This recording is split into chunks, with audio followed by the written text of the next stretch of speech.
이번 연휴는 너무 길어서 좋긴 합니다만은 근데 이 연휴 동안에 또 명절 동안에 성도님들이 다 잘 지내신 것 같아요. 왜냐하면은 저한테 별 연락이 없었기 때문에 연락이 없을수록 좋아요. 이때는 그래 잘 다들 지내신 것 같아서 하나님께 감사를 드립니다. 오늘은 기도에 관한 예수님의 보배로운 교훈을 받고 다음으로는 대접에 관한 남을 대접하는 것에 대해서 교훈을 받으려고 합니다. 첫째로는 기도에 관한 예수님의 보훈입니다. 7절에서 11절 내용인데 한마디로 말하면은 구하고 찾고 두드리면 응답해 주겠다. 구하고 찾고 두드리는 것이 전부 기도를 하라는 말입니다. 그래서 첫 번째로 구하라, 찾아라, 두드리라 7, 8절 내용인데요. 7절과 8절을 우리 다 같이 한번 읽고 우리 설교를 듣도록 그렇게 하겠습니다. 시작. 구하라 그리하면 너희에게 주실 것이요 찾아라 그리하면 찾아낼 것이요 문을 두드리라 그리하면 너희에게 열릴 것이니 구하는 8절 구하는 이마다 받을 것이요 찾는 이는 찾아낼 것이요 두드리는 이에게는 열릴 것이니라. 아멘. 여기 구하라 찾아라 두드리라 요 세 말이 전부 표현이 다르지만은 구하는 기도, 찾는 기도, 문을 두드리는 기도를 드려라. 그러면 하나님께서 다 응답해 주겠다 하는 예수님의 말씀입니다. 구하는 기도는 우리의 삶 속에 부족한 것, 또 연약한 것, 모자라는 것, 그런 것들을 하나님께 구하라는 것입니다. 그게 물질적인 것일 수도 있고 영적인 것일 수도 있고 어떻든 부족한 것, 연약한 것을 구하면 주시겠다는 것입니다.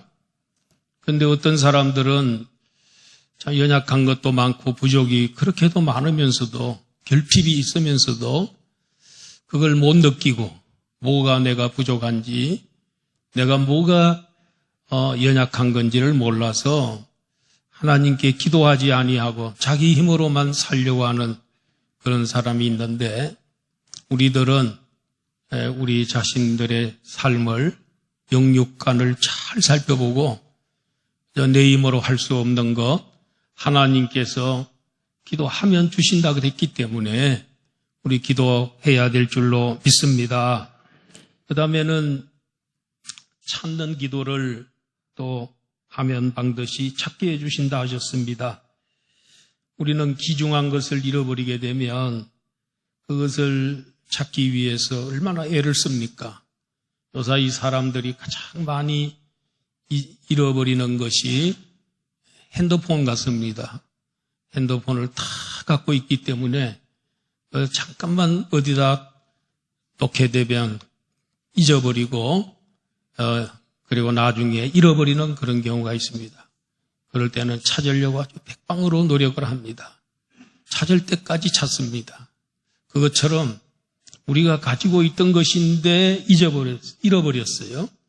그럼 기억고 찾아야 되는 것처럼 우리의 신앙생활 가운데서도 우리가 예를 들어서 성령이 충만하게 생활하다가 자신도 모르는 사이에 성령이 바닥이 나고 옛날에는 충충만만했는데 요 사이는 성령이 바닥이 나서 옛날에는 출렁출렁했는데 지금은 촐랑촐랑도 못하고 그냥 이렇게 성령이 바닥이 나는 강릉의 물에 바닥이 나듯이 그런 경우가 있습니다. 그럴 때는 어떻게 하면 되겠습니까? 그 성령이 성령을 충만을 잃어버리면은 예배하는 것도 힘들고 봉사하는 것도 귀찮고 힘들고 또 생활 속에 기쁨이 없고 그렇게 됩니다. 그거는 성령의 충만함을 공급받아야 됩니다. 찾으면 또 성령 충만을 찾으면 주신다 했기 때문에 공급받아야 될 줄로 믿습니다. 또 한 가지는 우리가 거룩한 삶을 살다가 자신도 모르는 사이에 어느덧 싸늘해지고 세상이 더 재밌고 세상의 노래가 더 재밌고 세상 재미가 너무 좋아서 거기에 자꾸 귀를 기울이게 되고 이런 경우가 있는데 거룩이 많이 충만하던 거룩이 많이 약해진 겁니다. 그럴 때 우리는 기도해야 될 줄로 믿습니다. 또 문을 두드리는 기도를 하면 하나님께서 다 들어주시겠다 그랬습니다. 문이 굳게 닫혀서 앞길이 벽에 부딪혔을 때 홍해 같은 것이 장애물이 앞에 가로막혀 있을 때 이럴 때 우리는 부러지져 기도해야 됩니다. 이스라엘 백성들이 애굽에서 나와서 홍해가에 오게 됐습니다. 뒤에는 애굽의 군대, 양옆에도 애굽의 군대가 포위하고 있습니다. 앞에는 넘실거리는 무서운 홍해가 있습니다. 이스라엘 백성들 모세와 함께 하나님께 부르짖어 기도했습니다. 살려달라고 부르짖었습니다. 그때에 하나님 모세를 보고 이제 그만 부르짖고 너는 이제 백성들 앞에서 지팡이를 앞으로 내어 밀어라. 하나님이 주신 능력의 지팡이를 바다를 향하여 내어 밀 때 그 순간에 바람이 불어오더니 홍해 물을 밀어냈습니다. 그 백성들로부터 하여금 앞으로 나가라, 바다로 들어가라 할 때 백성들이 바다를 향하여 들어갈 때 홍해가 쫙 갈라지기 시작해서 마른 땅이 되어버리지 않았습니까? 홍해 같은 장애물이 앞에 있어도 우리가 부르짖어 기도하면 길이 되는 줄로 믿습니다. 바다에도 하나님이 길을 내주시는 줄로 믿습니다. 이스라엘 백성들이 여리고에 도착을 했습니다. 여리고는 가나안 땅의 첫 번째 성읍입니다. 첫 번째 성읍을 점령하지 못하면 가나안 땅을 점령할 수가 없습니다. 첫 번째 전투가 엄청 중요합니다. 그런데 그 여리고 성은 굳게 닫혔습니다. 그리고 성벽은 얼마나 높고 두꺼운지 마차 2대가 지나다닐 정도로 그 2차선, 마차 2차선이 있을 정도로 그 성벽이 두꺼웠습니다. 그래서 도저히 이것을 무너뜨릴 수 없습니다. 그런데 우리 하나님께서는 너희들은 걱정하지 말고 하루에 한 바퀴씩 돌 때 아무 말도 하지 말고 불평하지 말고 그냥 기도하는 마음으로 성경에는 기도하라고 말은 없지만은 그냥 불평, 불만하지 말고 왜 돈다고 무너지나 이런 소리 하지 말고 입 꽉 다물고 그 성을 돌기만 하라 그랬습니다. 이래가지고 7일째 되는 날에는 7바퀴 돌고 난 다음에 나팔을 불 때에 고함을 지르면 부르짖어 소리를 지르면 하나님 무너뜨려 주세요 하고 소리를 지르면 무너지리라 했습니다. 그래서 소리를 질렀더니 여러분 그 난공불락의 여리고 성이 눈 녹듯이 녹아내렸습니다. 그리고 그 문이 활짝 열렸습니다. 완전 정복을 했습니다. 이렇게 우리의 삶 속에서도 가는 곳마다 앞길을 가로막는 난공불락의 장애물이 있더라도 홍해와 같은 장애물이 있더라도 부르짖어 기도하기를 바랍니다. 문을 두드리면 됩니다. 문을 두드려 기도하면 열어주신다 하셨습니다. 우리나라는 1950년도에 6.25 사변이 일어나고 3년 만에 휴전이 됐습니다. 1953년에 휴전이 이루어져 지금 72주년이 됐습니다. 72년 동안 남북이 휴전선으로 가로막혀 있습니다. 이게 어떻게 무너질까? 이것을 위해서 우리 남쪽에 있는 성도님들, 저 북녘 땅에 있는 우리 지하교회 성도들이 지난 72년 동안 무너지게 해달라고, 제거해달라고, 그리고 남북 통일을 달라고 기도해 왔습니다. 얼마나 오랜 세월 새벽마다 기도 안 한 날이 없을 만큼 기도를 교회마다 기도하고 있습니다. 그런데 이 통일의 역사는 이게 언제 갑자기 일어날지도 모릅니다. 갑자기 일어날 수 있습니다. 그래서 이제는 무르익어 가는 것 같습니다. 얼마 있으면 곧 통일이 될 것 같습니다. 1949년도에 독일이 동독과 서독으로 나누어졌습니다. 그 후에 41년 동안 분단된 상태로 살아야 했습니다. 그러나 41년 만에 1990년 10월 3일 날에 독일은 전격적으로 통일을 이루었습니다. 통일의 불씨는 동독의 라이프치히라고 하는 도시가 있는데 거기에 니콜라이 교회가 있었는데 이 교회가 1980년부터 무너지기 한 10년 전에부터 매주 월요일마다 성도들이 몇 사람이 모여서 월요 기도회를 시작했습니다. 평화를 달라고 그리고 동서통일을 달라고 기도를 많이 했는데 처음에는 몇 사람만 모여서 기도를 했는데 나중에는 수천 명이 모여서 월요일마다 기도하게 됐습니다. 기도를 끝난 다음에 이들이 밖에 나가가지고 가두로 이렇게 다니면서 기도합니다. 그리고 손을 잡고 기도합니다. 결국 이것 때문에 드디어 나중에는 통일이 이루어지게 된 것이지요.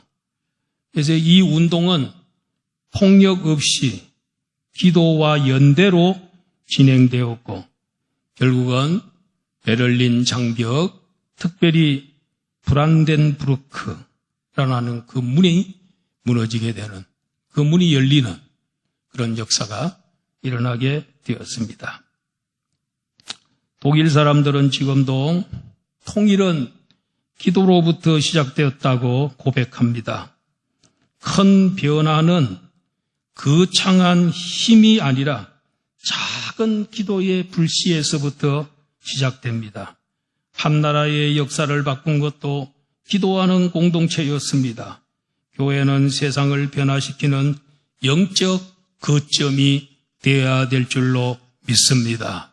그래서 우리는 하나님 앞에 기도할 때에 구하는 기도, 부족한 것이나 연약한 것을 찾아보고 늘 하나님 앞에 도움을 구하는 그런 기도. 그 다음에는 우리가 가지고 있었는데 잃어버린 그것, 그 잃어버리면 안 되는 것, 너무 좋은 것, 그걸 위해서 다시 찾기 위해서 회복시켜달라고 기도하시고, 문이 닫혀 있고 정말 장애물이 너무너무 거셀 때 우리는 하나님 앞에 부르짖어 기도하여 문이 열리게 해야 될 줄로 믿습니다. 그러면 들어주시겠다. 찾으면 구하면 주시고 찾으면 만나게 해주시고 문을 두드리면 열어주신다고 약속하신 하나님께서 기도하는 자에게 허락해 주시고 문을 열어주시고 해결해 줄 줄로 믿습니다.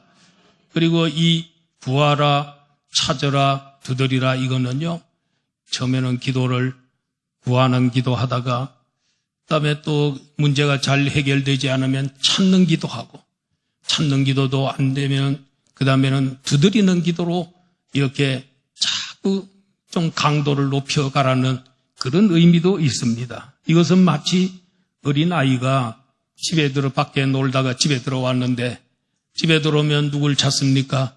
엄마를 찾습니다. 그런데 아무리 둘러봐도 엄마를 집에 들어오면 없어요.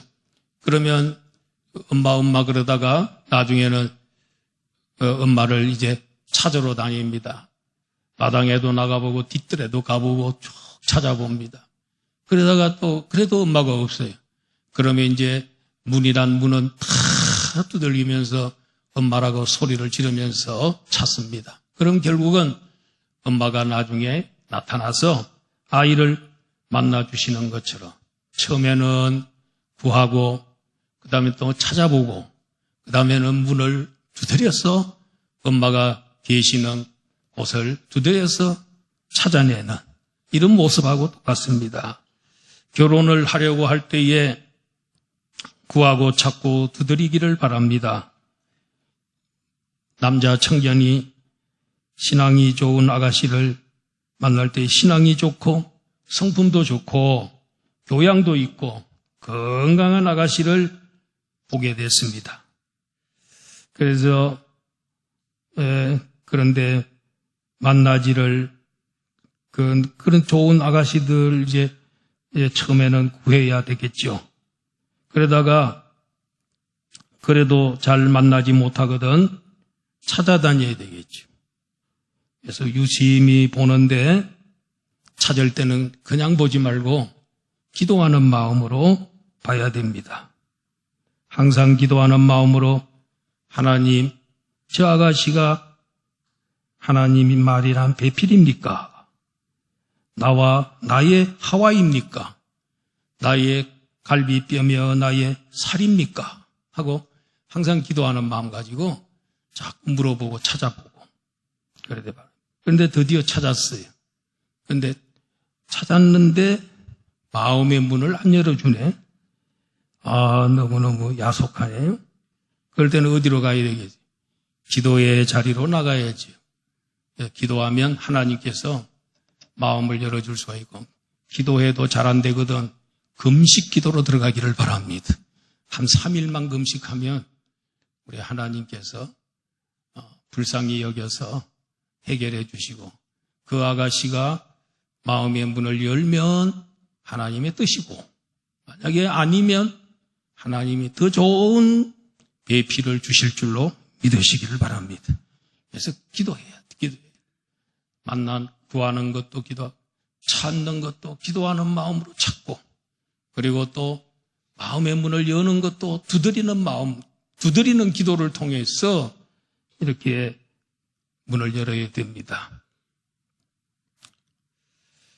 기도하면 이렇게 하나님께서 다 허락해 주시고 축복해 주십니다. 이삭을 보세요. 이삭이 40세의 노총각인데 40세에 결혼을 하려고 하는데 그 가나안 땅에는 이삭의 배필될 자가 없어요. 아버지 아브라함이 보니까 며느리감이 그 땅에는 없어요. 가나안 족속들은 더 우상도 많고 죄도 많고 악해요. 그래가지고 안 되겠다. 우리의 그 친척들이 살고 있는 그 바단 아람, 메소포타미아 그곳으로 보내야 되겠어요. 그래서 집에 있는 그 늙은 종이 있어요. 엘리에셀이라는 늙은 종이 있는데 이 종을 그 몇 사람 종들하고 같이 보냈어요. 그리고 이삭은 갈라 그랬더니 이삭은 아브라함이 절대로 가지 말라는 거예요. 왜냐하면 옛날에 갈대아 우르 그 옛날 하나님이 떠나라는 땅으로 돌아가면 안 된다는 거예요. 그런 신앙에 그게 있어요. 가지 말고 아들 데려가지 말고 종 보고 너가 가서 책임지고 해오라고. 이래가지고 가가지고 찾았는데 이삭은 집에서 자기 색식감이 올 때까지 참 들판에서 기도만 하고 있어요. 그래서 이 늙은 종이 가가지고 드디어 메소포타미아에서 누구를 만납니까? 아브라함의 친척을 만나고 그래가지고 거기에서 누구를 데리고 오죠? 리브가를 만나서 데리고 옵니다. 기도했습니다. 이삭은 계속 기도했습니다. 오늘날의 결혼 정년기에 있는 많은 분들 다른 것 자꾸 인간적인 것만 찾으려고 하지 말고 기도도 하시고 하나님 앞에 매달리고 그렇게 하시기 바랍니다. 그래서 드디어 리브가를 딱 만났는데 정말 그 리브가가 얼마나 믿음도 좋고 또 이쁜지 말이죠. 그렇게 만나게 됐습니다.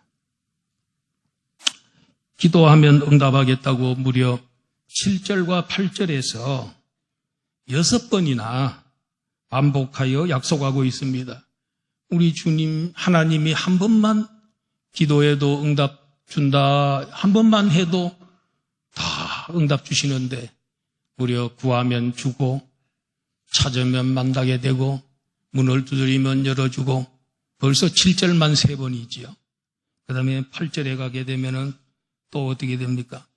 또 구하는 이가 또 얻을 것이요, 찾는 이가 찾아낼 것이요, 또 두드리는 이게 열릴 것이고, 또 뒤집어가지고 3번씩이나 해서 무려 6번이나 기도하면 응답해 주겠다 했는데, 이렇게 기도 응답의 보증이 확실한데, 약속이 확실한데 우리 기도하지 않으면 되겠습니까? 기도하면 다 응답하겠다고 약속하셨습니다.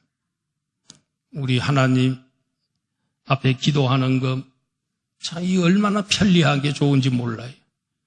꼭 어디 가서 기도해야만이 응답하겠다는 거 없습니다. 교회 새벽 기도실에 와야만이 응답해 주는 것도 없어요.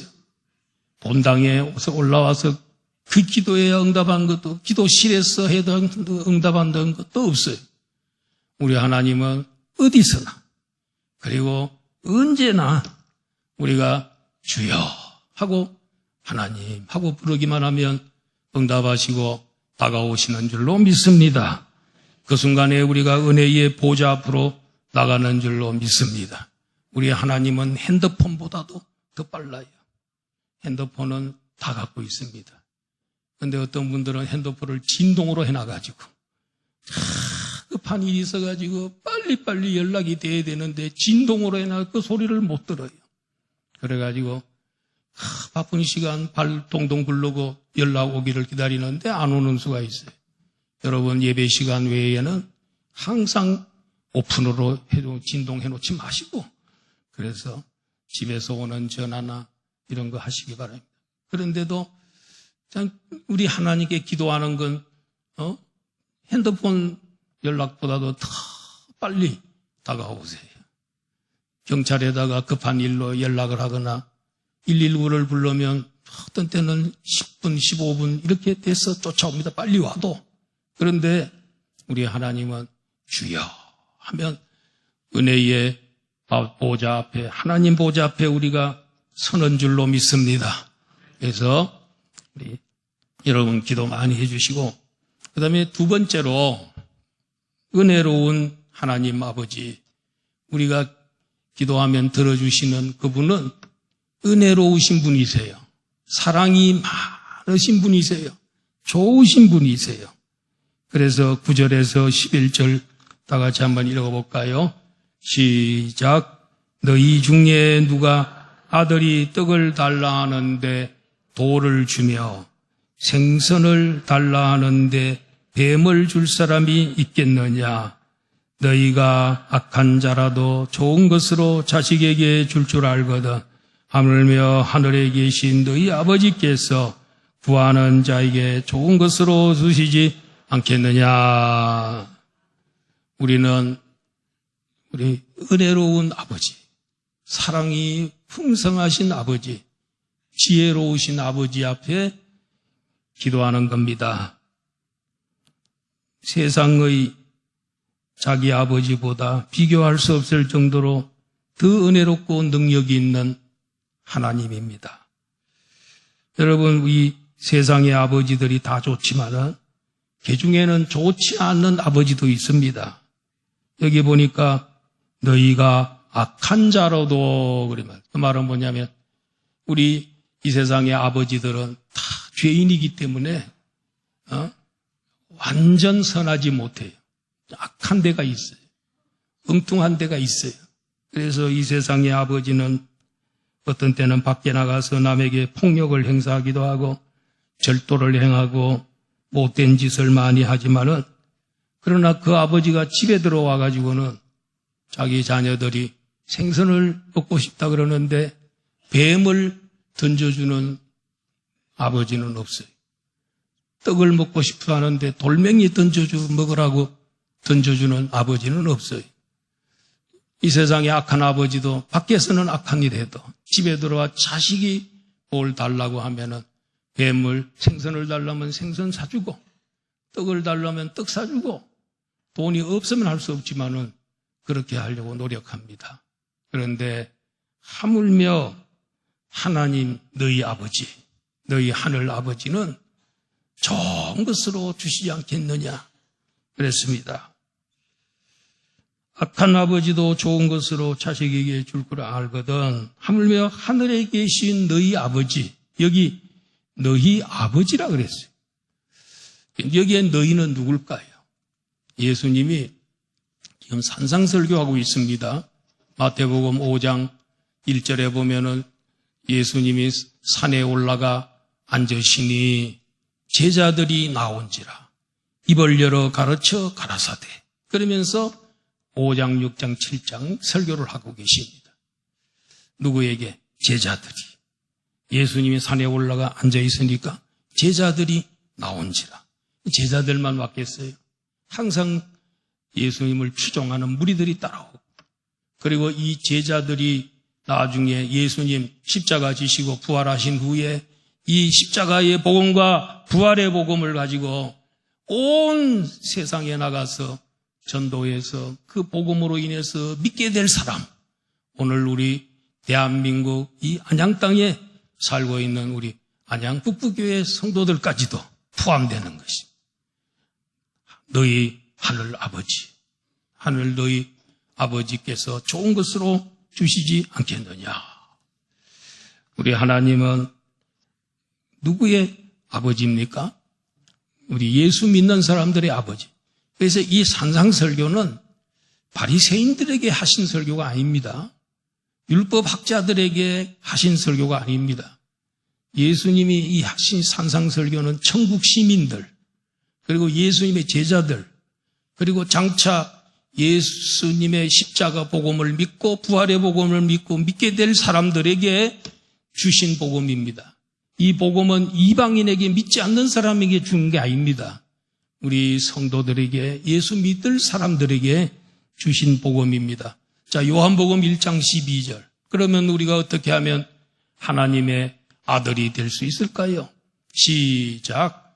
영접하는 자, 곧 그 이름을 믿는 자들에게는 하나님의 자녀가 되는 권세를 주셨으니.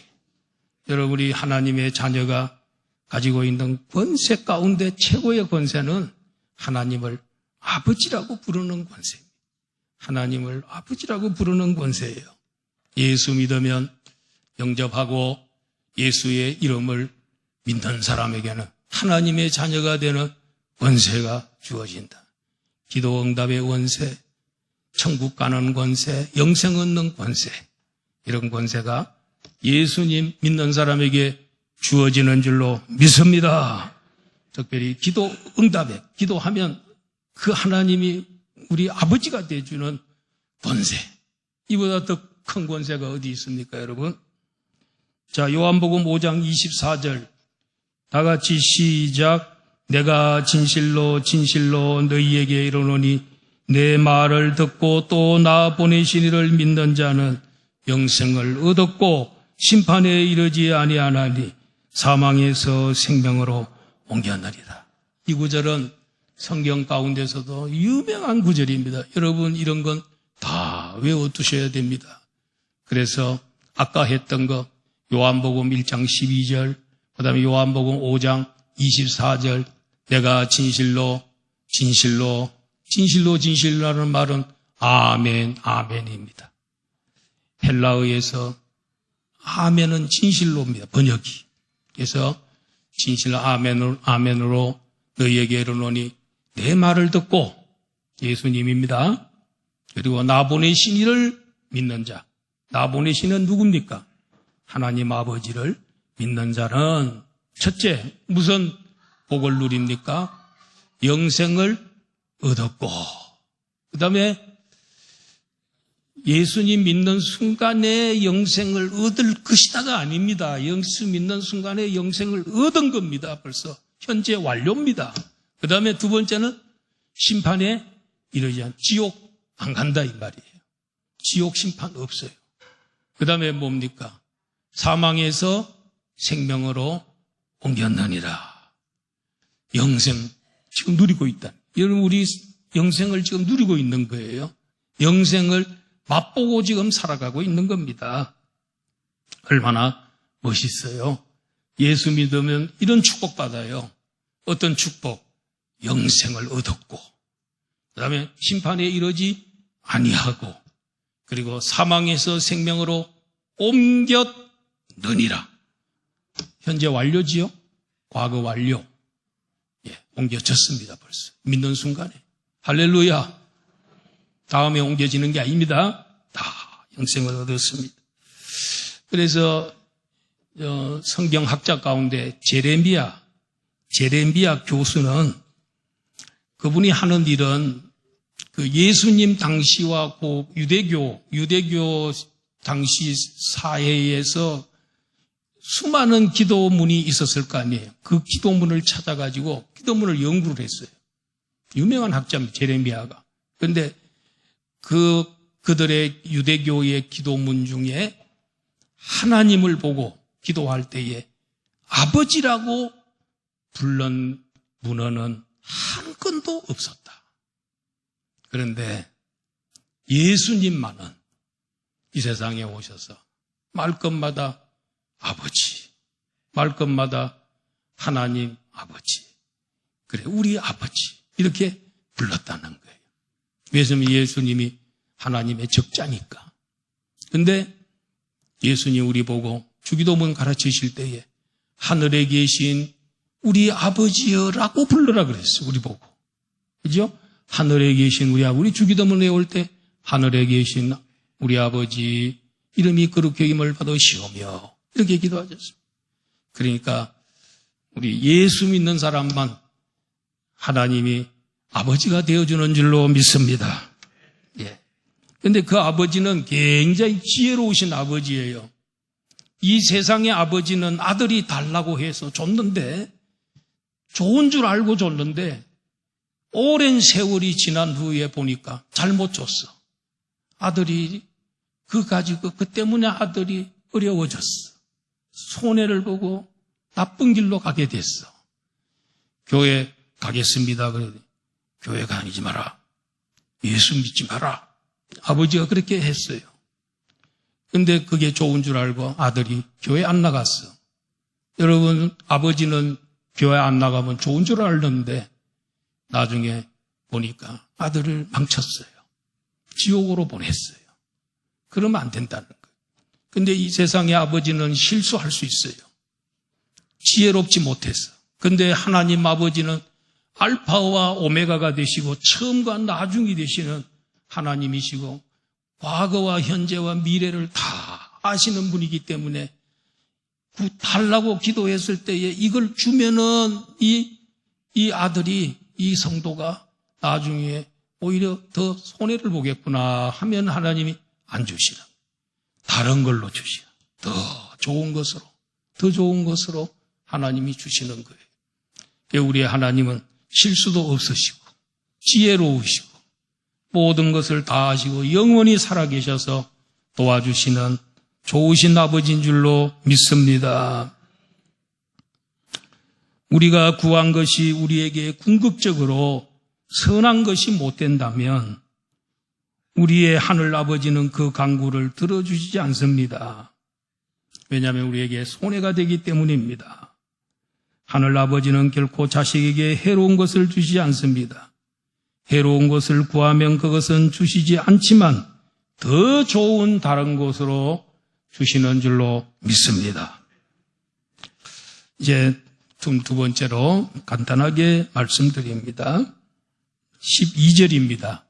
대접에 관한 예수님의 보훈입니다. 12절 다 같이 한번 읽어보겠습니다. 시작. 그러므로 무엇이든지 남에게 대접을 받고자 하는 대로 너희도 남을 대접하라. 이것이 율법이요 선지자니라. 그런데 이 구절이 갑자기 기도 얘기 쭉 하시다가 그러므로 하고 이제 기도로 무슨 결론을 맺어야 되는데 엉뚱하게 예수님은 무엇인지 남에게 대접을 받고자 하는 대로 너희도 남을 대접하라. 이것이 율법이요 선지자 아니라. 그래서 학자들이 이게 왜 이런 말이 갑자기 이게 그러므로 했기 때문에 뭐가 연결이 돼야 되는데 앞뒤가 잘 안 맞는다는 거예요. 잘 안 맞아. 그래서 학자들이 연구를 많이 하고 고심을 많이 했는데 그 중에서도 가장 좋은 해석 중에 하나를 제가 말씀해 보겠습니다. 하나님께서 좋은 것을 받을 자격이 없는 우리에게 가장 좋은 것으로 주신 것처럼 우리도 다른 사람에게 대접해야 한다라고 해석하는 게 제일 좋을 것 같아. 이랬습니다. 저도 거기에 동의합니다. 여러분도 동의하십니까? 예, 우리는 아무 자격이 없고 아무것도 우리가 하나님에게 기도하면 반드시 응답되어야 된다는 그런 자격도 없어요, 우리가. 그런데도 하나님이 좋은 것을 채워주시고 늘 우리에게 은혜 주시고 사랑 주시고 복 주시니까 우리도 받은 그 복을 가지고 다른 사람을 대접하고 다른 사람 사랑하고 나누어주는 그런 사람이 되어야 된다. 얼마나 멋진 해석입니까? 남을 대접하는 것이 율법이요 선지자다 하는 말은 율법서와 선지서는 구약 성경 전체를 말하는 거예요. 그럼 구약 성경 전체의 그 핵심이 뭐고 강령이 뭐고 그다음에 이 대지가 뭐냐 이게 그거는 두 가지죠. 마음을 다하고 뜻을 다하고 성품도 하나님 사랑. 그다음에 내 이웃을 내 몸처럼 사랑하는 것. 하나님 사랑과 이웃 사랑이라는 것. 그래서 남을 대접하는 건 이웃 사랑이라는 것. 이게 율법과 선지자, 구약 성경의 요약이요. 이게 구약 성경의 핵심이요. 구약 성경의 강조점이라는 거예요. 그래서 어느 날 율법학자가 예수님 찾아와가지고 예수님을 시험했잖아요. 예수님 성경 중에 어느 계명이 가장 중요한 계명입니까? 그랬더니 예수님께서 내 마음과 뜻과 정성을 다하여 하나님 사랑하는 것과 내 이웃을 내 몸처럼 사랑하는 것 이것이다. 이게 율법이요 선지자다. 그렇게 말씀하십니다. 예수님은 근본적으로 다른 사람을 사랑하는 마음으로 율법이 지켜져야 한다는 그런 뜻으로 말씀하고 있는 것입니다. 무엇이든지 남을 대접하라는 말씀과 내 이웃을 내 몸처럼 사랑하라는 말씀은 같은 말씀인데 자신보다 상대방을 더 생각하는 태도입니다. 자신이 대접받기를 원하는 만큼 먼저 남을 대접하는 사람은 자아중심적인 인간의 약점을 초월하는 사람이라고 할 수 있습니다. 이런 사람만이 이웃을 몸과 같이 사랑하라는 말씀을 지킬 수 있는 것입니다. 특별히 10계명에서 1계명에서 4계명까지는 하나님 사랑하라는 계명이잖아요. 나 외에 다른 신 두지 마라. 우상을 섬기지 마라. 그 다음에는 하나님의 이름을 망령되이 이끌지 말라. 그리고 안식일을 거룩하게 지켜라. 요건 우리 인간이 하나님 앞에 하나님 섬기는데 우리가 해야 될 계명이고 그 다음에 내 부모를 공경하라. 그 다음 뭡니까? 살인하지 말라. 간음하지 말라. 도둑질하지 마라. 이웃 것을 탐내지 마라. 거짓 증거하지 마라. 이런 것들은 전부 이웃에 관계되는 거거든요.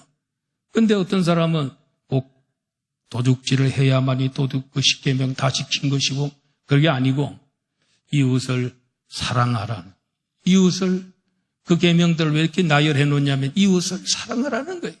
내 몸처럼 사랑하라는 그런 뜻으로 도둑질하지 말고 그다음에 또 남의 물건을 훔치지 말고 거짓 증거하지 말고 그렇게 얘기한 거라는 것이죠. 이게 다 10계명의 후반부는 이웃 사랑하라는 말이고 이웃을 사랑하되 내 몸처럼 사랑해야 그 계명을 다 지키게 된다는 거예요. 근데 예수님 당시에 바리새인들은 꼭 도둑질해야 도둑질이고 꼭 간음을 해야 간음이고 그렇게 해서 예수님 그 전부 고쳐주셨어요. 율법의 원뜻은 그런 뜻이 아니다는 걸 가르쳐주고 있는 것입니다. 여러분, 우리가 남에게 대접을 받으려거든 먼저 남을 대접할 수 있어야 된단 말이에요. 그래서 저는 결혼을 꼭 하면 좋겠다. 우리 청년들, 나이가 좀 이렇게 많이 돼가고 있는 청년들은 꼭 결혼하시기 바랍니다. 결혼하게 되면 가족을 부양해야 하기 때문에 부담이 되고 힘이 드는 것만은 사실입니다. 그러나 아내와 자녀들에게 잘 대접하면 노년에 그들로부터 좋은 대접을 받습니다. 내가 늙었을 때 그들이 나를 대접해 주는 것입니다. 제가 중고등학교 시절에 다니던 교회, 이름은 밝힐 수 없습니다만은 우리 친구입니다. 친구. 근데 우리 교회 친구들 중고등부 거치고 청년에 거쳐서 같이 신앙생활 하던 친구들 중에 많은 사람들이 목사가 되고 그 다음에 장로님이 되고 그 다음에 그 교회 또 어떤 교회 사모님이 되고 권사님들이 되고 참 그 교회는 어떻게 그런 좋은 일꾼들이 많이 배출됐어요. 제가 처음 교회 어린 시절에 다니던 교회는. 지금도 그 교회가 있는데, 근데 그렇게 청년 시절까지 신앙생활을 같이 하던 친구인데, 근데 이 친구가 이제 공부도 잘하고 모든 면에 다 훌륭했는데 결혼을 안 하는 거예요. 그래서 이제 우리가 70이 넘었는데도 결혼 안 하고 그렇게 혼자서 이렇게 살아요. 근데 혼자 사니까 좀 부담도 없고 이래서 좀 자유롭고 어디 매이는 것도 없고 그러니까 자기는 굉장히 좋은가 봐요. 그렇게 사는 게 별로 불편하다고 생각하지 않아요. 근데 이제 물었죠. 왜 결혼을 하지 않느냐 그랬더니 그의 대답이 뭐냐면 그동안에 수많은 여성들을 만났는데 60점 이하 되는 사람 한 명도 못 봤다 하는 거예요. 자기가 자기 눈에 60점 이하 이상이 하나도 없더라는 거예요. 60점만 되면 결혼하는데 없더라는 거예요. 그러니까 속으로 너는 몇 점이냐? 속으로. 문제가 있는 거잖아요. 그래가지고 이제 했는데 요즘 여러분 올해 여름에 얼마나 더웠어요. 날씨가. 사상 최대로 더웠잖아요. 그런데 이 친구가 어느 날 부고장이 왔어요. 그 친구가 죽었다고. 그래가지고 이제 우리 그 친구들이 또 그 옛날 교회 친구들이 이제 모였지요. 그런데 그 얘기를 들어보니까 혼자 살았는데 그 연락이 잘 안 되고 이러니까 여동생이 연락이 해도 오빠 연락도 잘 안 되고 그래서 보통 연락하면 연락이 잘 되는데 한 5일, 6일 때도 연락도 안 돼 이래가지고 자기 아들을 보내가지고 한번 가보라 그래서 비밀번호를 미리 알았네요. 비밀번호는 미리 알고 있어요. 오빠가 혼자 살기 때문에 혹시 무슨 일이 있으면 비밀번호 그걸 미리 알아놓고 가서 비밀번호 눌러보니까 집에 연기가 가득하고 그다음에 열기가 막 내고 냄새가 막 나는 거예요. 그래가지고 겁이 나가지고 혼자 못 들어가고 경찰 불러서 들어가 봤더니 죽은 지가 7일이 됐더라는 거예요. 7일 정도 됐는데 벌써 아마 날씨가 너무 덥고 그때 막 이렇게 하고 그다음에 거기다가 가스레인지에다가 그 불을 이렇게 피워놓고 큰 솥이 있는데 거기에 물이 이제 거의 쫄아가지고 이제 밑에 조금 그래도 남아있더라는 거예요. 경찰 말에 의하면 이 물이 다 이게 증발이 되고 이랬더라면은 잠깐 하루만 더 그래서도 큰 불이 날 뻔했다는 거야. 그런데 화장실에서 우리 친구가 심장마비로 죽은 걸로 그렇게 이제 다른 건 아니고 심장마비로 죽은 걸로 이렇게 판명이 났어요. 그런데 이제 이 죽은 지 일주일이 됐으니까 또 날씨가 너무 덥고 가스레인지까지 틀어놨으니까 얼굴이 많이 상했지. 얼굴 보지는 못했습니다만은 많이 이렇게 상했다. 예, 그런 얘기를 들으면서 제가 생각하기를 이게 혼자 살아서 그렇구나. 만약에 마누라가 있고 자식들이 있고 이랬더라면 일주일 동안 그렇게 연락이 안 가고 그러지는 않았을 거예요. 언젠가는 인간은 죽긴 죽겠지요. 그런데도 일주일 동안 이렇게 방치해두고 그런 일은 없다. 그래서 결혼해가지고 자식 놓고 그러면 힘들지만 그래도 그 마누라와 그 자식들이 나중에 내가 늙을 때 나를 대접하고 도와주는 게 아닌가. 임시로 편하다고 결혼을 회피하지 말고 결혼을 꼭 하시고 늙었더라도 결혼 꼭 하시고 그래가지고 나는 게 참 좋다. 대접하면 대접받습니다. 여러분 요사이 열매의 계절 아닙니까? 얼마나 좋은 배를 먹고 얼마나 좋은 사과를 먹고 얼마나 좋은 자두를 먹고 근데 그게 그냥 두면 배도요 돌배가 있어요. 산에서 그냥 가꾸지도 않고 재배도 안 하고 하는 배들은요 먹지도 못해요. 먹을 수도 없어요. 맛도 없어요. 그런데 농부의 손길이 들어가고 수고가 들어가고 이렇게 배나무를 잘 대접하고 깎아주고 벌레 잡아주고 그러면 그 배가 좋은 과일로 제공해 주는 걸 볼 수 있어요. 대접하면 대접받는 거예요. 내 아내를 대접하고 자식을 대접하면 그 자식과 아내가 내가 늙었을 때에 나를 대접해 줄 거예요. 그래서 우리 집도 여러분 걱정할 거 하나도 없어요. 우리 마누라도 있고 우리 두 아들도 있고 그렇기 때문에 아마 잘 대접하리라고 생각합니다. 자, 먼저 대접받기 원하면 대접하라 했습니다. 오늘 결론이 뭡니까?